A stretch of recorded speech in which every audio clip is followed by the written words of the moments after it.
TET এবং special executive, সেটা সঠিক সময়ে, এটা আমার এখতিয়ারে নয়, মাননীয় মুখ্যমন্ত্রীর এখতিয়ারে রয়েছেন।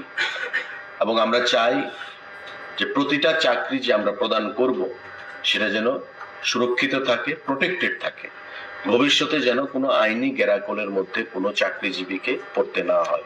ত্রিপুরা রাজ্যে বিগত দিনে আমরা দেখেছি 10,323, বিগত দিনে আমরা দেখেছি অনেক কেস হাইকোর্ট, সুপ্রিম কোর্ট পর্যন্ত গড়িয়েছে।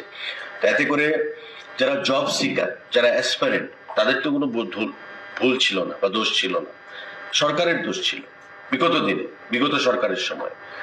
তাই সেই জিনিসগুলো যেন পুনরাবৃত্তি না হয়, আইনি যে দিকগুলো রয়েছে, টেকনিক্যাল যে ফ্লস রয়েছে, সেগুলো দূর করে আমরা চাকরি প্রদান বিগত দিনে করেছি এবং মাননীয় মুখ্যমন্ত্রীও চাইছেন এইগুলিও যেন আইনি যে দিকগুলো সেগুলো নজর রেখে যেন আমরা প্রদান করতে পারি।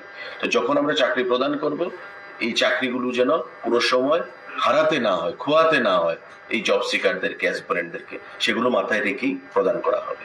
ত্রিপুরাতে যে কোচিং সেন্টার চালু করা হচ্ছে